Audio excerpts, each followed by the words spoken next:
محترم سامعین گرامی،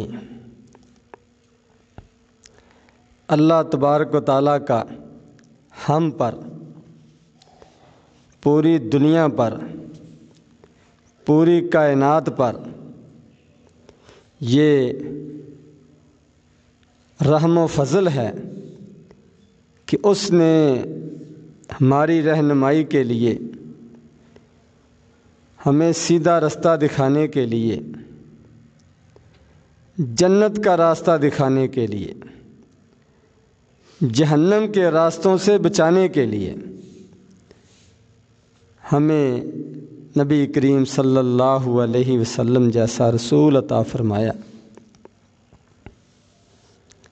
اور اللہ تبارک و تعالیٰ نے آپ کو رحمت للعالمین قرار دیا ہے۔ وما ارسلناک الا رحمت للعالمین، ہم نے آپ کو جو رسول بنا کر بھیجا ہے یہ ہماری تمام جہانوں پر، تمام دنیا پر، تمام کائنات پر، دنیا کے تمام طبقات پر یہ ہماری بہت بڑی رحمت ہے۔ ویسے تو ہر نبی ہی اپنی قوم کے لیے، اپنے وقت کے لیے اللہ تبارک و تعالیٰ کی طرف سے رحمت ہوتا ہے، کیونکہ نبیوں کے ذریعے سے اللہ تبارک و تعالیٰ لوگوں کو، انسانوں کو سیدھا رستہ بتاتے ہیں، ہدایت عطا فرماتے ہیں، اندھیروں سے نکالتے ہیں۔ تو ہر نبی ہی اپنی قوم کے لیے، اپنے علاقے کے لیے، اپنے وقت کے لیے رحمت ہی رحمت ہوتا ہے۔ اور نبی کریم صلی اللہ علیہ وسلم چونکہ آخری نبی ہے اور تمام دنیا کے لیے نبی ہیں، تمام زمانوں کے نبی ہیں، اس لیے آپ سب سے بڑی کائنات کے لیے، انسانوں کے لیے رحمت بن کر آئے۔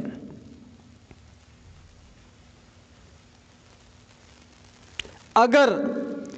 انبیاء اکرام کا سلسلہ نہ ہوتا، نبی کریم صلی اللہ علیہ وسلم نہ ہوتے، تو دنیا اندھیروں میں، تاریکیوں میں، گمراہی میں ڈوبی رہتی اور اپنے رب کو پہچان نہ سکتی، اور پھر جنت سے محروم ہو جاتی اور جہنم ان کا ٹھکانہ بنتا۔ اس سے بڑی اور کیا رحمت ہو سکتی ہے کہ نبی کریم صلی اللہ علیہ وسلم نے آ کر دنیا کو جہنم میں گرنے سے بچایا، کہ یہ دنیا عارضی ہے، ایک امتحان گاہ ہے، ہر آدمی امتحان سے گزر رہا ہے۔ تو جیسے ہی اس کی زندگی ختم ہوتی ہے تو پھر اس کے بعد یا نعمتوں والی، آرام والی یہ زندگی اس کو ملتی ہے، یا پھر سزاؤں والی، عذاب والی زندگی کا اس کو سامنا کرنا پڑ سکتا ہے۔ اور یہ کیسے پہچان ہوگی کہ ہم نے آرام والی زندگی کیسے حاصل کرنی ہے قبر کے اندر، قبر کے بعد، اور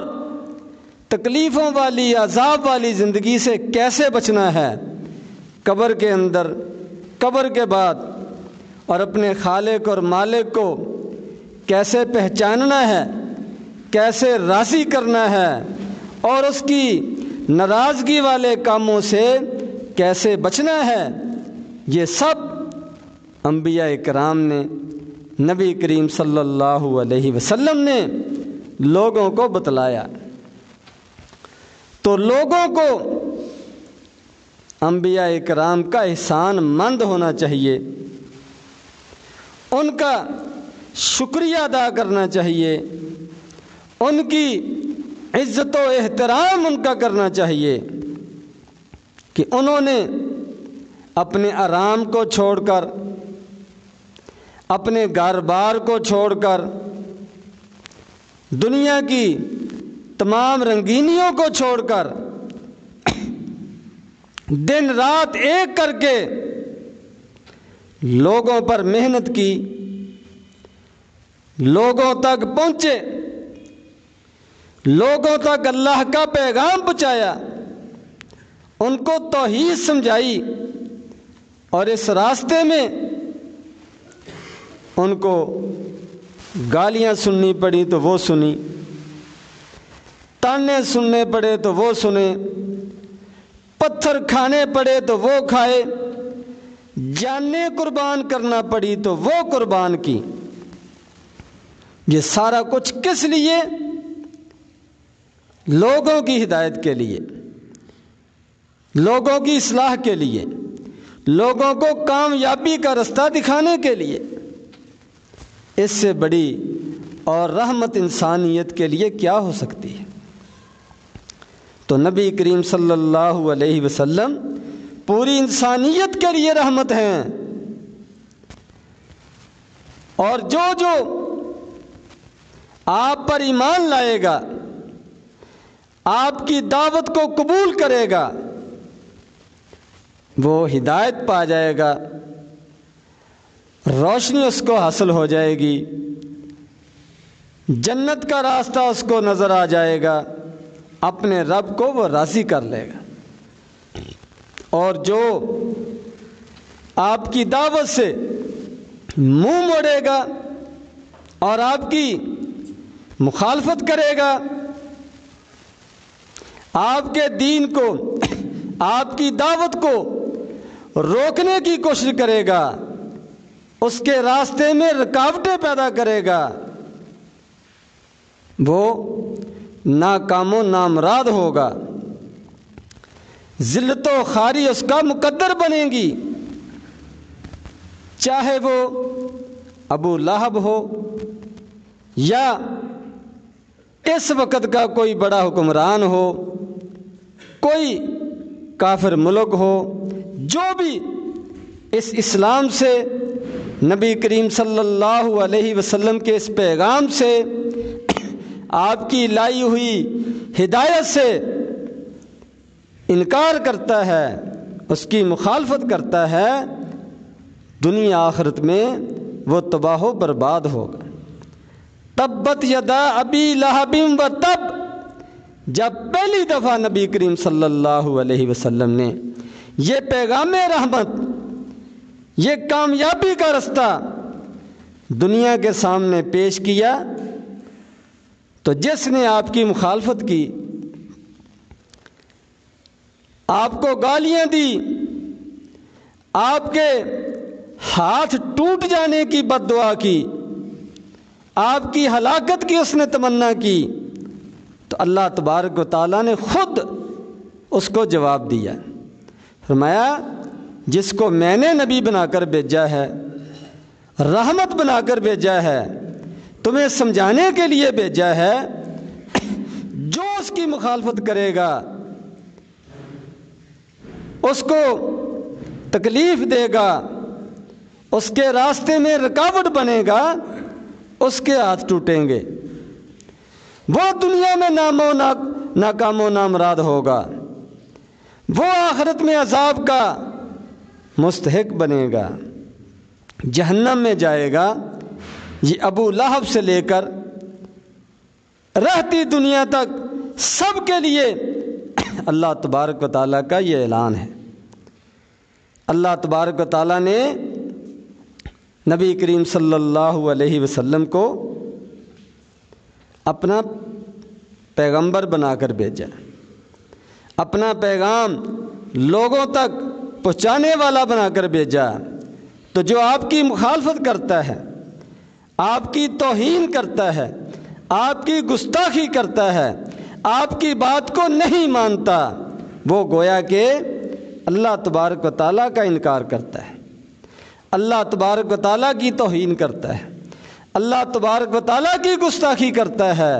وہ اللہ تبارک و تعالیٰ کا باغی ہے۔ نبی کریم صلی اللہ علیہ وسلم کی شان اور عظمت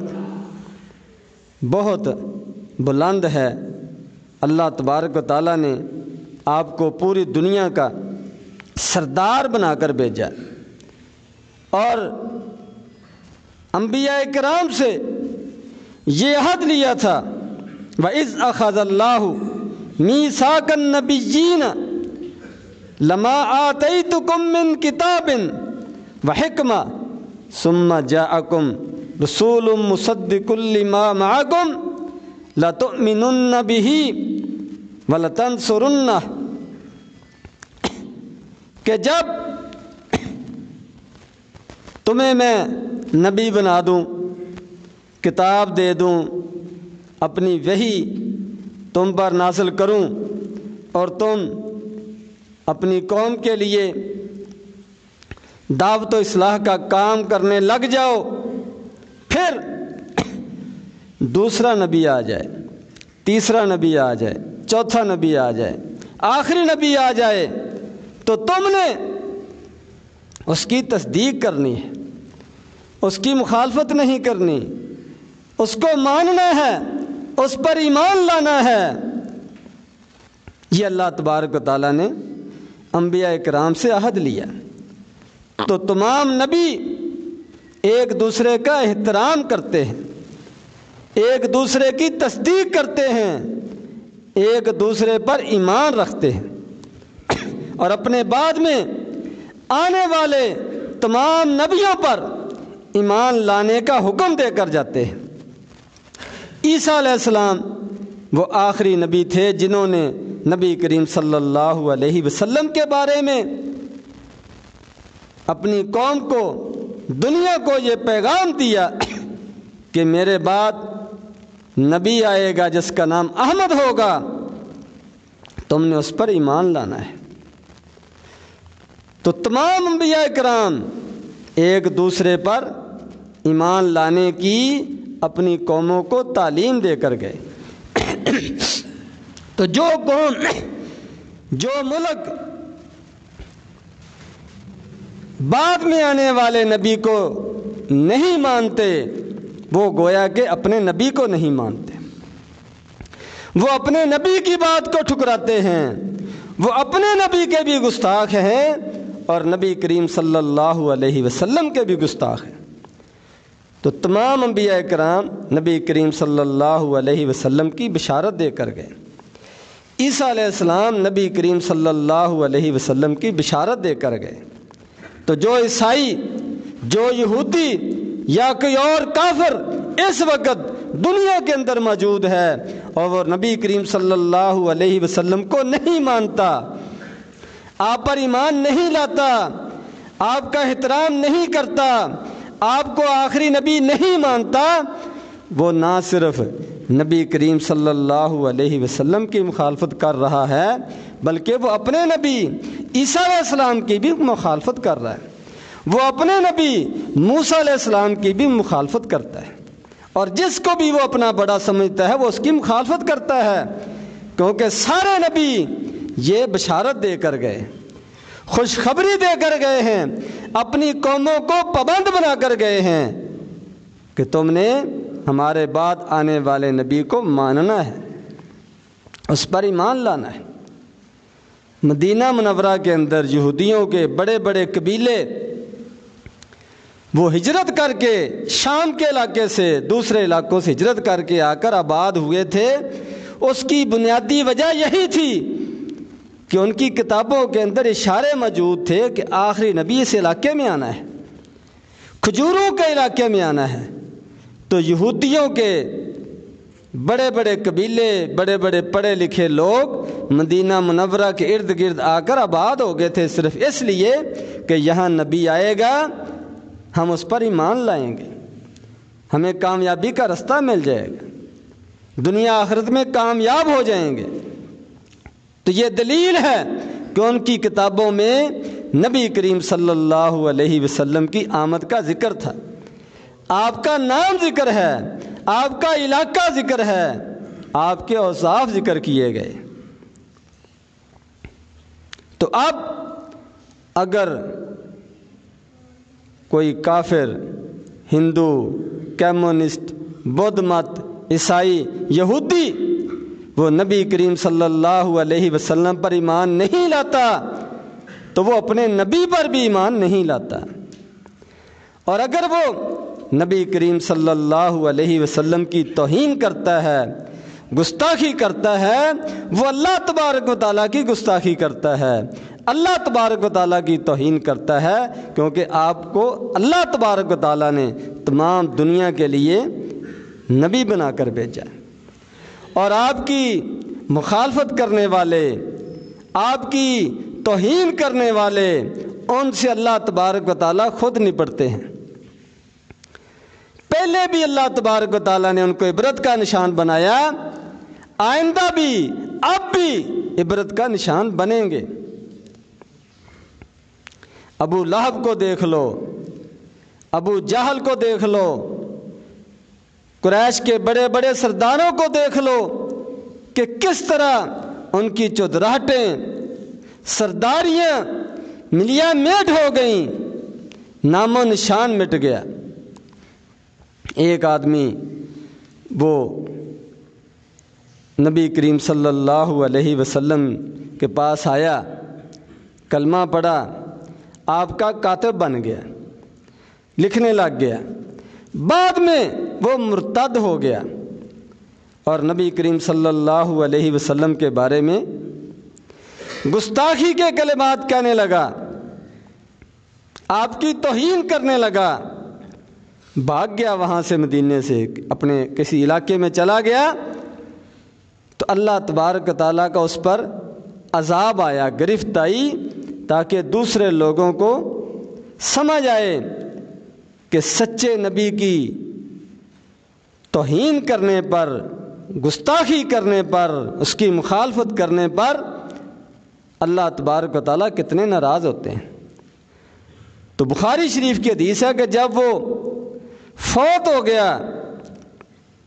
اس کے ساتھیوں نے اس کو دفنا دیا، اگلے دن کیا دیکھتے ہیں، اس کی لاش باہر پڑی ہے۔ پھر انہوں نے دوبارہ اس کو دفنا دیا، دوسرے دن پھر اس کی لاش باہر پڑی۔ انہوں نے سمجھا شاید مسلمانوں میں سے کوئی اس کی یہ بے حرمتی کرتا ہے اور اس کی لاش کو باہر نکال کے پھینک جاتا ہے، کیوں نہ ہم اس کا رات کو پہرا دیں، خیال رکھیں کہ کون یہ شرارت کرتا ہے۔ تو ساری رات وہ دیکھتے رہے، کوئی بندہ نہ آیا، لیکن زمین پھٹتی ہے اور اس کی لاش باہر گرا دیتی ہے۔ تو اب ان کو سمجھ آئی کہ یہ اللہ تبارک و تعالیٰ کا عذاب ہے، اللہ کی طرف سے یہ گرفت ہے، یہ نبی کی گستاخی کا، توہین کا، اس کا یہ نتیجہ ہے کہ اللہ تبارک و تعالیٰ نے دنیا میں اس کو عبرت کا نشان بنا دیا۔ تو ان کو سمجھ آ گئی کہ اب اس کو دفنانے کا کوئی فائدہ نہیں ہے، اس کو ایسے ہی رہنے دو۔ تو یہ اللہ تبارک و تعالیٰ نے ایک نمونہ، ایک مثال یہ سمجھانے کے لیے بیان فرما دی۔ تو اب وقتاً فوقتاً ایسی صورتحال دیکھنے کو آتی ہے کہ کافر ملک، عیسائی ملک، اپنے آپ کو بڑے مہذب سمجھنے والے، حقوق انسانیت کا دعویٰ کرنے والے، جانوروں کے حقوق کا دعویٰ کرنے والے، بڑے پڑھے لکھے اپنے آپ کو سمجھنے والے، وہ اللہ تبارک و تعالیٰ کے آخری نبی، رحمت للعالمین، جو ان کے لیے بھی رحمت بن کر آئے ہیں۔ فرمایا نبی کریم صلی اللہ علیہ وسلم نے فرمایا کہ تمہاری اور میری مثال اس طرح ہے جیسے کسی آدمی نے کوئی روشنی کے لیے آگ جلائی ہو اور اس میں پھر کیڑے مکوڑے جو ہے وہ گرنا شروع ہو جائیں، وہ جلنا شروع ہو جائیں، نقصان ہونا شروع ہو جائے۔ تو فرمایا میری اور تمہاری مثال ایسی ہے، میں نے تو یہ دیا جلایا ہے روشنی کے لیے اور تم اس کے اندر گر رہے ہو، مخالفت کر رہے ہو، توہین کر رہے ہو، اپنے آپ کو جلا رہے ہو۔ میں انا آخذکم بحجازکم، میں تمہارے کمروں سے، تمہارے پیچھے کپڑوں سے پکڑ کر تمہیں بچا رہا ہوں، پیچھے کو کھینچ رہا ہوں کہ اس آگ میں نہ جاؤ۔ تو یہ نبی کریم صلی اللہ علیہ وسلم کی رحمت للعالمینی ہے سارے جہان کے لیے کہ آپ ان کو آگ میں گرنے سے بچانے کے لیے آئے ہیں، آگ میں جلنے سے بچانے کے لیے آئے ہیں۔ تو اب انسانوں کی، کافروں کی، عیسائیوں کی، فرانس والوں کی یہ بد نصیبی ہے کہ وہ اس نبی کی مخالفت کرتے ہیں، اس کے خاکے بناتے ہیں، اور وہ بھی انفرادی طور پر نہیں، مقامی سطح پر نہیں، بلکہ حکومتی سطح پر، بین الاقوامی سطح پر وہ نبی کریم صلی اللہ علیہ وسلم کی توہین کرتے ہیں۔ تو اس صورتحال سے نپٹنے کے لیے تمام مسلمانوں کو، مسلمانوں کے حکمرانوں کو سخت ایکشن لینے کی ضرورت ہے اپنے نبی کے دفاع کے لیے، اپنے اسلام کے دفاع کے لیے، جس نبی کے ذریعے سے ہمیں ہدایت ملی ہے، اس کی عزت کے دفاع کے لیے، اس کی حرمت کے دفاع کے لیے ایسے لوگوں کا راستہ روکنا لازمی اور ضروری ہے۔ وہ اصل میں گھبرائے ہوئے ہیں، ڈرے ہوئے ہیں اسلام کے پھیلنے سے، مسلمانوں کے پھیلنے سے، اپنے معاشرے کے اندر اسلامی اثرات کو دیکھ کر ان کو اس کا کوئی حل نظر نہیں آتا، تو پھر وہ اس انداز سے مخالفت کرتے ہیں، توہین کرتے ہیں، خاکے بناتے ہیں۔ تو جو مسلمانوں سے ہو سکتا ہے وہ بھی کریں، سفارتی سطح پر، تجارتی سطح پر ان کا بائیکاٹ کریں، اور پھر اللہ تبارک و تعالیٰ کو جو منظور ہوا وہ اللہ تبارک و تعالیٰ بھی انشاءاللہ اپنی قدرت کا مظاہرہ دکھائیں گے، اور اللہ تبارک و تعالیٰ دکھاتے ہیں۔ اگر کوئی سمجھنے والا ہو، سبق حاصل کرنے والا، سب سے زیادہ کرونا کا عذاب اس فرانس پر آیا ہے، اس اٹلی پر آیا ہے، امریکہ پر آیا ہے، جو اپنے آپ کو بڑے ترقی یافتہ سمجھتے ہیں، صاف ستھرے سمجھتے ہیں، تمام قسم کی سہولیات، اعلیٰ سے اعلیٰ ادویات اس کا دعویٰ کرتے ہیں، سب سے زیادہ وہ اس کا شکار ہوئے۔ یہ نتیجہ ہے ان گستاخیوں کا، ان نافرمانیوں کا، اللہ تبارک و تعالیٰ کے دین کی بغاوت کا۔ اس کی وجہ سے پھر باقی دنیا کو بھی اس عذاب کا سامنا کرنا پڑا۔ تو اللہ تبارک و تعالیٰ اپنی قدرت کا، طاقت کا اظہار کرتے ہیں، اور مسلمانوں کے بھی ایمان کا تقاضا ہے، کیونکہ اس وقت تک کسی مسلمان کا ایمان مکمل نہیں ہو سکتا جب تک نبی کریم صلی اللہ علیہ وسلم کی ذات اس کو دنیا کی ہر چیز سے بڑھ کر پیاری نہ ہو۔ تو جو آدمی آپ کی مخالفت کرتا ہے، آپ کی سنت کی مخالفت کرتا ہے، آپ کی توہین کرتا ہے، وہ اللہ اس کے رسول کا نافرمان ہے، اور مسلمانوں کے ہاں بھی وہ قابل نفرت ہے، کسی احترام کے وہ لائق نہیں ہے۔ اللہ تبارک و تعالی مجھے اور آپ کو سمجھنے کی، عمل کرنے کی توفیق عطا فرمائے۔ وآخر الدعوانا ان الحمد للہ رب العالمین۔